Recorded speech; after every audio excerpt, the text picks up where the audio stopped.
to Ekobi Podcast, Ekoturism Birokrasi Podcast. Oke teman-teman, kali ini bersama beta Heni Mona. Di podcast hari ini Katong akan semakin gurih. Dan beta Duga Nomleni, si penasaran akut yang punya banyak pertanyaan untuk podcast kali ini.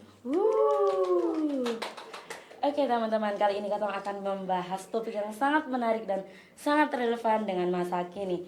Itu dan tadi Katong judul apa? Beta lupa. Ekoturism dan birokrasi ini baru ngomong abis nih, masa lu Oh lupa. iya, jangan marah, beta lupa. Lu tahu kosonnya perbedaan ekoturism dengan ini birokrasi? Saya tahu ini, memangnya di perbedaan apa? Islu nih, oke beta kasih tahu Kalau ekoturism tuh matahari yang selalu menyinari ke tempat hidup. Kalau birokrasi itu rembulan nih setiap menemani. Sama ke ketang dua atau saling menemani dan saling melengkapi. Bercanda, bercanda. Oke, kita lanjut ya teman-teman. Nah, teman-teman pasti penasaran kan? Kotong pasti pernah bertanya-tanya apa sih ekoturism dan birokrasi? Pasti Basong juga penasaran. Apa sih hubungan antara keduanya? Apakah keduanya merupakan simbiosis mutualisme yang saling menguntungkan? Atau justru parasitisme di mana satu pihak mengambil keuntungan dari pihak lain? Atau mungkin kalian penasaran, bagaimana sih peran birokrasi dalam mendukung perkembangan ekowisata yang berkelanjutan? Jika kalian penasaran, maka episode ini adalah jawabannya. Ya, jadi hari ini kita akan membahas hubungan yang menarik antara ekologi administrasi, manajemen strategi, dan ekowisata. Jadi kita akan mengupas tuntas bagaimana ketiga konsep ini saling berkaitan dan membentuk satu sistem yang kompleks. Oke teman-teman sekalian, kali ini Katong akan kedatangan ketiga narasumber kita yang sangat cantik-cantik. Untuk itu mari kita sambut. Ada Kak Angel, Kak Ningsi, dan juga Kak Yohan. Mari kita memberikan tepuk tangan. Halo Kak Angel, Kak Ningsi, Kak Yohan. Oke, silakan duduk. Oke. Apa kabar Kak Angel, Kak Ningsi, dan juga Kak Yohan? Puji Tuhan baik. Wow, beta lihatnya tuh, kelihatannya tuh mukanya tuh masih fresh sekali ya. Ya, bagaimana perasaan kakak bertiga ketika Katong undang dalam podcast hari ini? Oke, jadi perasaan kami itu sangat luar biasa. Kami awalnya itu sangat gugup, tapi ternyata sampai sini hostesnya sangat luar biasa. Wow, luar biasa sekali ya. Oke teman-teman, pasti kalian penasaran dengan ketiga narasumber kami. Untuk itu kami akan mempersilahkan ketiga narasumber kami untuk memperkenalkan diri secara singkat. Halo semua, nama saya Angelika Narda Mingara. Saya mahasiswa Ilmu Administrasi Negara Universitas Nusa Cendana. Hai Kak Angel. Hai. Halo semuanya, saya Nani Salompa, mahasiswa aktif Universitas Nusa Cendana, Prodi Ilmu Administrasi Negara. Hai Kak Ningsi. Hai, dan saya Maria Kanabio, saya juga mahasiswa aktif program studi Ilmu Administrasi Negara di Universitas Nusa Cendana. Halo Kak Hai, Yohan. Oke, jadi langsung saja dari Kak Angel nih.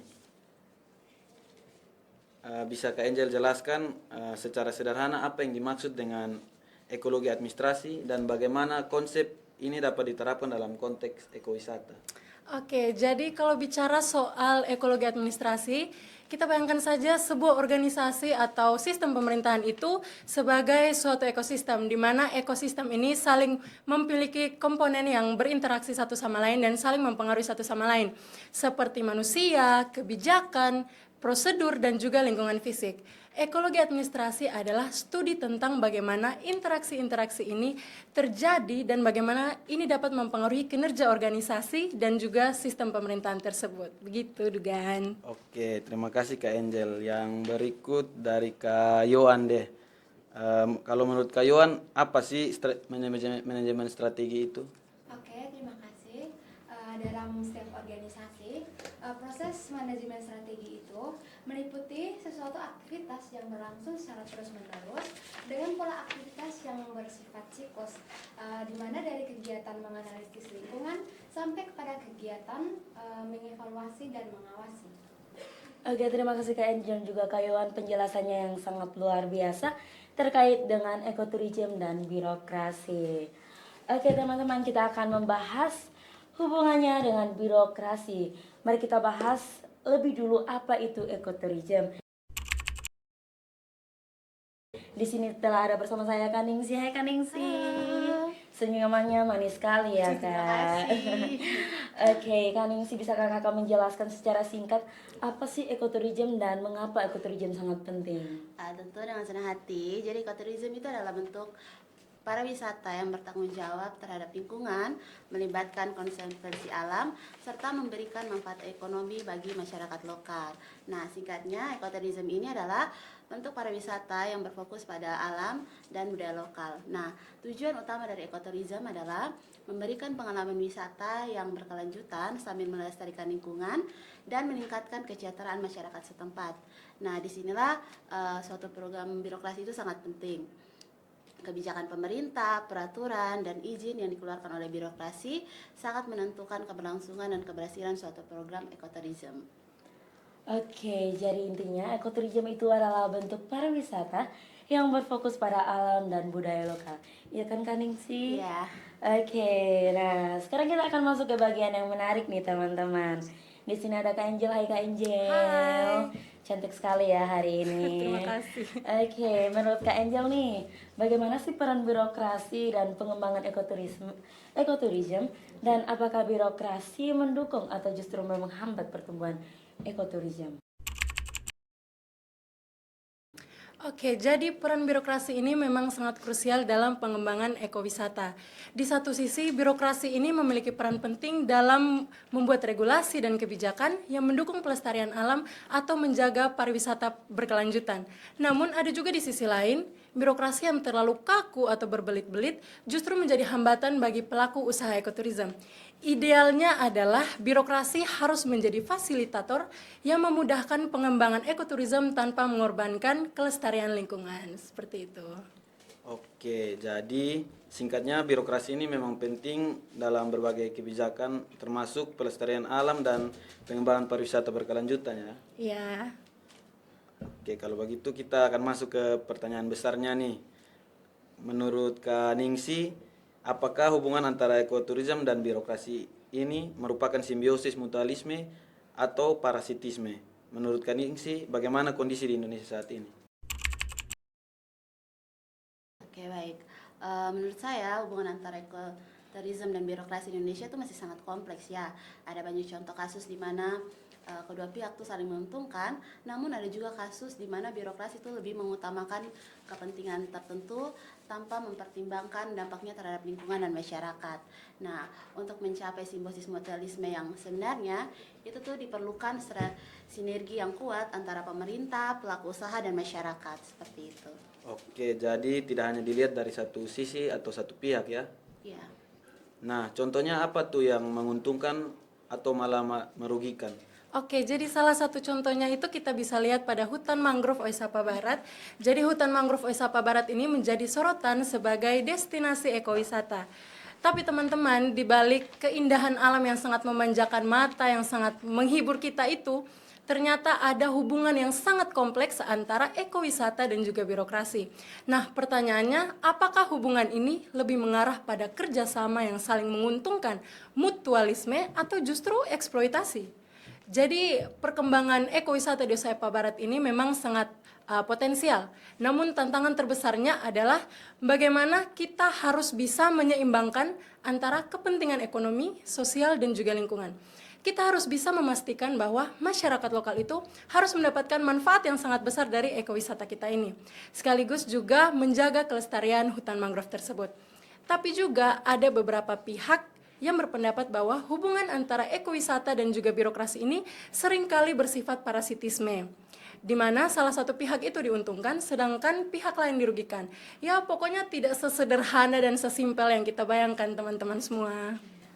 Ya, betul sekali, saya setuju bahwa potensi konflik kepentingan itu selalu ada.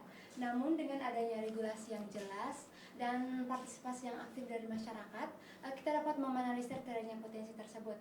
Kuncinya itu ada di transparansi dan akuntabilitas dalam menjalankan pengelolaan ekowisata tersebut.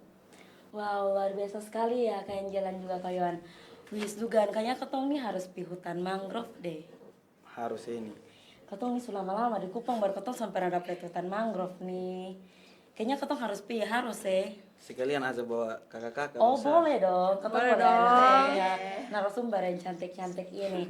Jadi ketong tinggal tentukan tanggal saja ya. Oke lanjut Dugan. Oke, kita lanjut. Berarti memang antara ekoturism dan birokrasi ini punya hubungan yang kuat ya.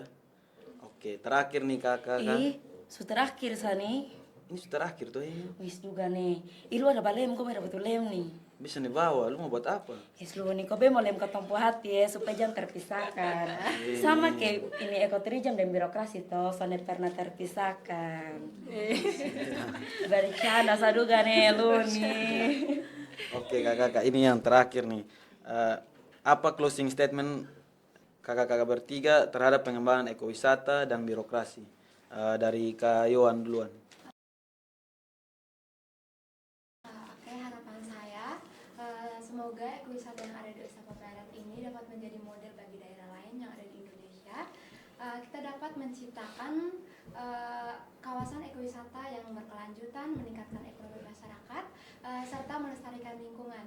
Untuk mencapai tujuan tersebut, perlu adanya komitmen dari semua pihak, baik dari pemerintah, pelaku usaha maupun masyarakat sendiri. Oke, kalau dari Kaningsi bagaimana? Oke baik, kalau dari beta, ekoturism itu memiliki potensi yang sangat besar untuk menjadi salah satu pilar pembangunan berkelanjutan di Indonesia.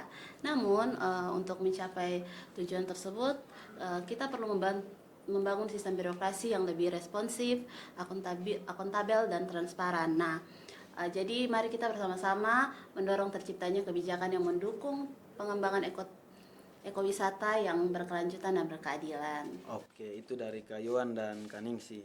Nah, yang terakhir nih dari Kak Angel. Oke, jadi saya sangat setuju dengan Kayuan dan juga Kaningsi bahwa hubungan antara ekoturism dan birokrasi itu memang sangat kompleks dan dinamis. Jadi apakah ekowisata dan birokrasi adalah pasangan dan serasi atau malah saling bersaing? Jawabannya mungkin tidak sesederhana itu teman-teman. Jadi closing statement saya pada hari ini, keduanya memiliki peranan yang saling melengkapi namun juga menjadi sumber konflik. Kuncinya adalah bagaimana kita bisa memberi sinergi yang positif antara kedua belah pihak, yaitu ekoturism dan juga birokrasi.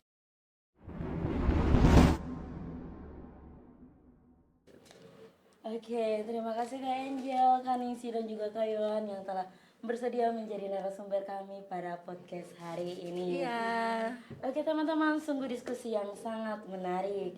Dari penjelasan para narasumber tadi, kita bisa melihat bahwa ekologi administrasi, manajemen strategi, dan birokrasi memiliki peran yang sangat penting dalam mewujudkan tujuan tersebut. Dan hubungan antara ekowisata dan birokrasi dapat berupa simbiosis mutualisme di mana keduanya saling menguntungkan. Nah, teman-teman, namun jika tidak dikelola dengan baik, maka hubungan ini juga bisa menjadi parasitisme di mana salah satu pihak dirugikan. Nah, bagaimana menurut teman-teman? Komen ya. Terima kasih telah mendengarkan podcast ini. Dan jangan lupa like, komen, dan share ke teman-teman kalian. Sampai jumpa di episode selanjutnya. Bye!